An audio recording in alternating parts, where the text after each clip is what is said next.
Hello, welcome to PC Jack. Today, we're going to be taking a look at the HyperX QuadCast.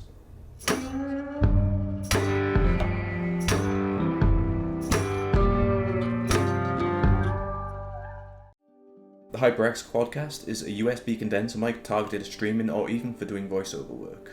The mic includes an anti-vibration shock mount, an internal pop filter, and also an adapter if you instead want to use a boom arm. To connect and power the mic, a micro USB is included which plugs into the rear side of the mic.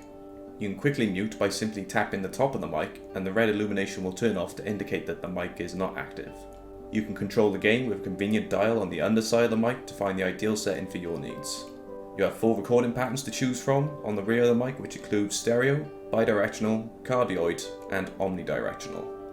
Now, when I started this channel, I knew one of the biggest things to overcome for me would probably be the audio. I only use my Pixel 4a for filming, as it does 4K 30, which is pretty much what I need and it does the job, but the audio is about as much as you would expect for a phone. So, to help with this, I decided to go for the HyperX QuadCast, which I can actually connect to my phone by using an OTG cable, which I bought separately. Now, sadly, my office isn't actually sound treated at all, and it is a small room, so there is still going to be some echo or reverb that's picked up, but it's still a vast improvement over the built-in mic on my Pixel 4a.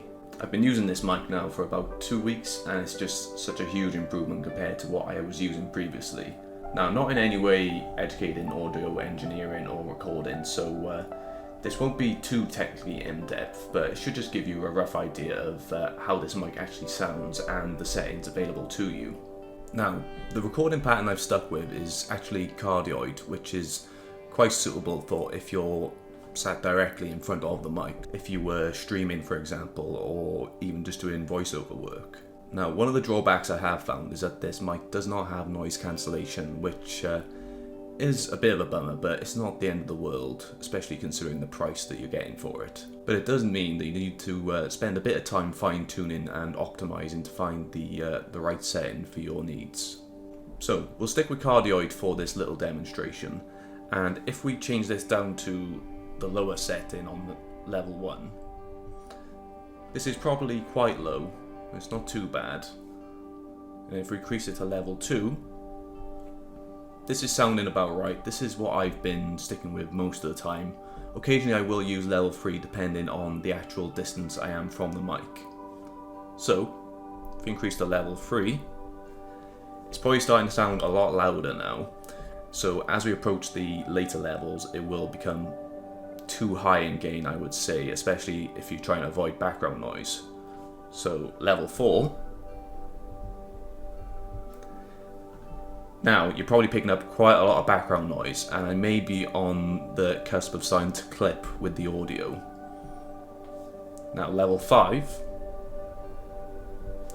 Now, this is probably way too loud for what you would need to use it for, so this would depend on the actual distance you are from the mic, so it is worth just tinkering about with it and finding what works for you.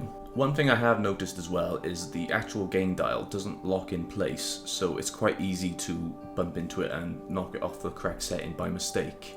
Now, the one thing you should be wary of, if you're using this for streaming, you will probably pick up quite a lot of keystrokes if it's sat on the desk like this. So here we are, we're in a little bit of Skyrim just to test the mic while playing a game. So if I'm walking around, you can probably hear my keystrokes on here. It should be picking up quite a lot, which is obviously not ideal for when you're playing games. You don't want to be picking up too much. I am using speed switches, so that can make a difference. If you were using something like blues, it would definitely pick up, but maybe reds would be ideal for this solution. Oh, let's kill something. Khajiit, that'll do. Hey, no, I'm not done with you, come in. Slow-mo. Boom. Yeah, so that should give you an idea of what it does actually sound like when you're in-game. So, now we're recording with the built-in mic on the Pixel 4a. It's probably sounding not too defined, and it's probably picking up a lot of background noise and reverb. So, now we're using the Corsair Void Pro RGB.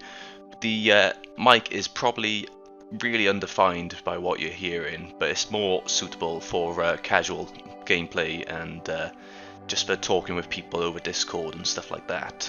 So overall, I'm really pleased with this mic, and it has improved my audio significantly to the best I can within the actual environment it's actually in. In terms of aesthetics, I actually really like the way it looks. The red illumination fits in really well with my actual setup, which is kind of nice. Unfortunately, you can't change the colour of the LED, so if this is something you are considering and it may not fit in colour-wise into your room, then it is something to think about. At around £100, it's quite an ideal entry-level option for someone that's looking to get more defined audio quality without having to invest too much up front. Admittedly, this mic is a few years old now, but in 2021, I still don't think you can go wrong with the QuadCast. So, that's it for today's video. If you enjoyed it, then please feel free to like and subscribe for more videos on the way soon. Until then, I'll catch you in the next one. Thank you.